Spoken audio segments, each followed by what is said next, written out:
Hello everybody from Plant Reviews. Today 25th of April and so still mid-spring in England. Today I will talk about one species of iris that is a little bit different from the usual German iris, even if it's still bearded, and it is Iris stolonifera. Iris stolonifera belongs to a section of irises called Regelia, in honor of Eduard August von Regel, a German botanist who also worked in Russia, and it belongs to a family, to a group of irises called Aryl irises, like Onchocercus iris and other members of the Regelia section, like the Iris Augeana that I think I will talk about tomorrow. This is a cultivar of Augeana and is in bud unfurling just today, so I think tomorrow will be ready for a video. So, Iris stolonifera, it's rhizomatous perennial iris. As you know, most irises are rhizomes, and indeed that's the one of Iris stolonifera, and it's called stolonifera because from the rhizome is spread quite long stolons, reddish in color, and at the end of the stolon is formed a new rhizome. This iris is distributed in the wild in Central Asia, mainly in Turkestan, Tajikistan, Uzbekistan, and also Afghanistan. This is an iris that whose leaves are sword-like, like most irises, and they are like a bluish green with reddish, more reddish at the base.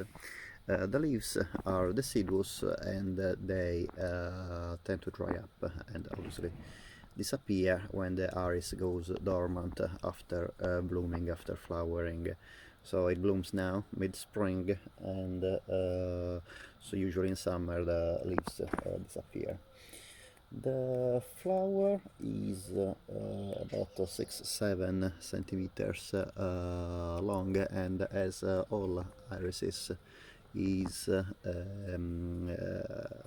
petals and the sepals have a different structure. The sepals go to constitute the anatomical structure called the falls. So these the petals bend downwards, while the sepals while the petals instead go upwards, constituting the standards. Both standards and falls have very narrow at the base, and they enlarge towards the tip of the petal or all of the sepal.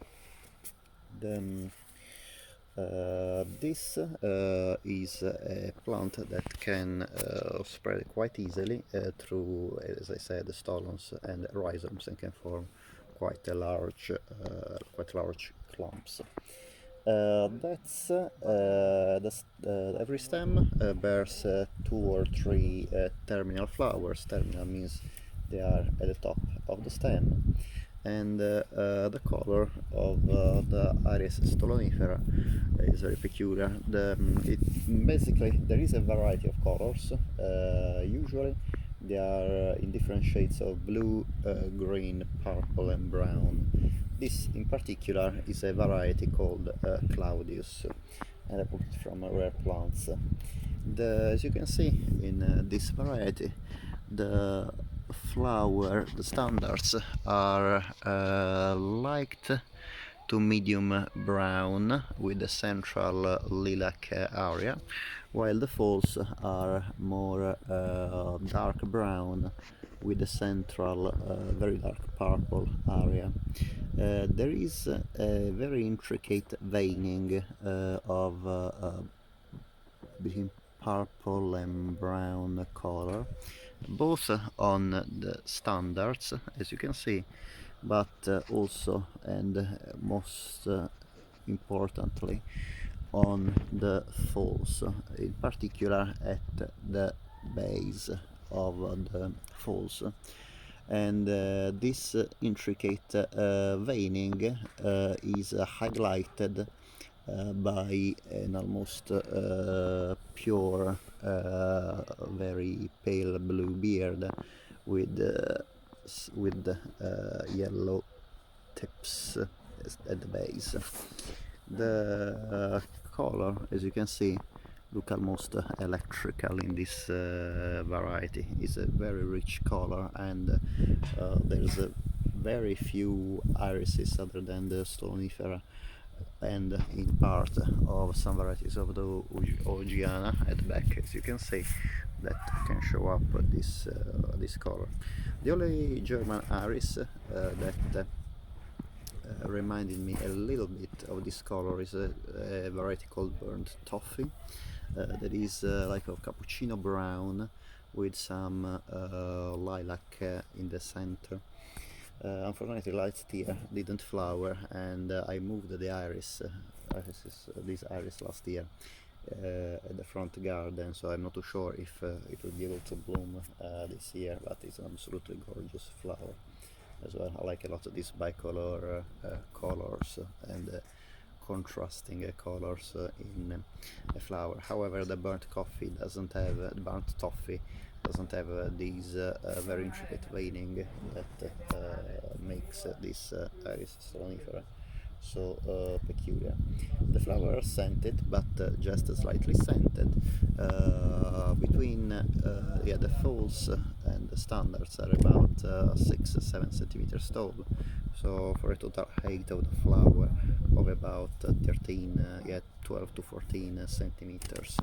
It's not a huge flower, however, again, it doesn't go unnoticed in the garden because of the very peculiar combination of colors and the iridescence of the colors. This iris, the Aristolonifera, was first collected by Olga Furchenko in the 1780, and it is hardy in UK. However, it's a bit sensitive to waterlogging, and also even if it's a quite vigorous plant, if you have it can be overridden by weeds and bigger plants like tulips. Indeed, I planted in the garden 2 years ago, but it didn't come up and basically disappeared the year after. It was the year as well when we had the beast from the east, so 1 week at -6, -7 degrees. I'm sure this iris can stand the frozen, being very cold areas. It could have stood easily the beast from the east. The problem is that probably the soil was quite waterlogged because we also had lots of rain that year, and probably due also the competition of the other plants didn't turn up. So I decided instead this year to put it in a pot, and as you can see, it bloomed beautifully. At least this variety. I have other varieties of Stolonifera, but however, as you can see, they are not in bloom yet, and I'm not too sure if they will bloom later in the season. This is a plant that can bloom between April and June, so maybe, hopefully, they will put up some blooms later on, and I will make another video. About the requirements, as I said, I cultivate it in a pot, and to avoid too much waterlogging, I put it in a cold greenhouse. I water it very sparingly in winter, just a couple of times during the winter, and ensuring that to do it in the morning, so the water can actually drain quite easily without being waterlogged in the cold temperatures of the night. This is an iris that, like most irises, need full sun, and as I said, it goes dormant in summer, so ideally it should not be watered in summer. That's again something that is easy to achieve if you put it in a greenhouse. However, in England usually the summers are quite dry, so if it is in a good spot it should be have good chances, weathered soil, to be able to keep this plant in the garden. The plant stands at about 40 to 50 centimeters tall, so it's definitely a tall plant. So you can easily see the flowers in the garden. You don't really need to look for them. This variety, as I said, is called Iris stolonifera Claudius. This variety was selected by Antoine Hogue in 2007 from some seedlings of Iris stolonifera Zwanengeborn Beauty, and then cloned up.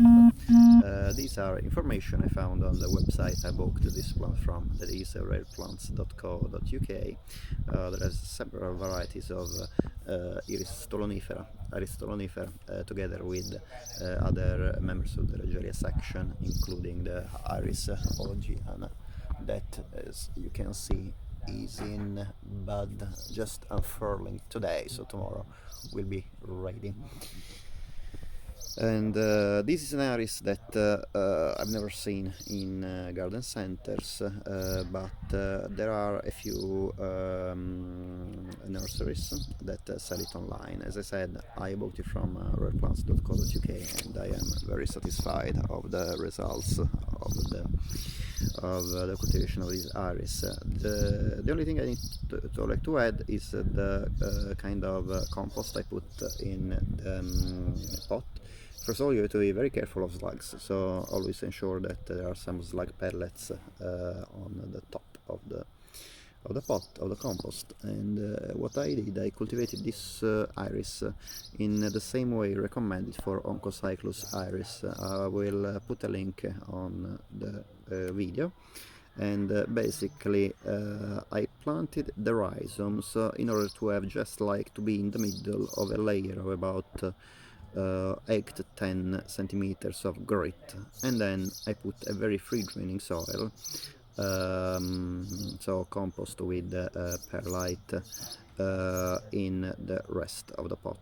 This is to ensure that the rhizomes do not get waterlogged. I read it in a website for Oncocyclus iris and irises, and I have to say that I say to try it for the stolonifera, and I am very satisfied with the results.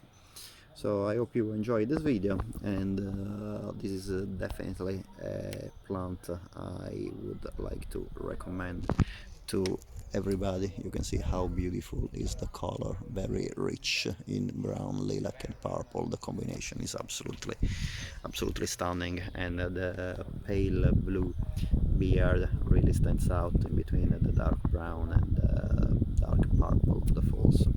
Thank you very much for listening to the video, and I'll see you next time.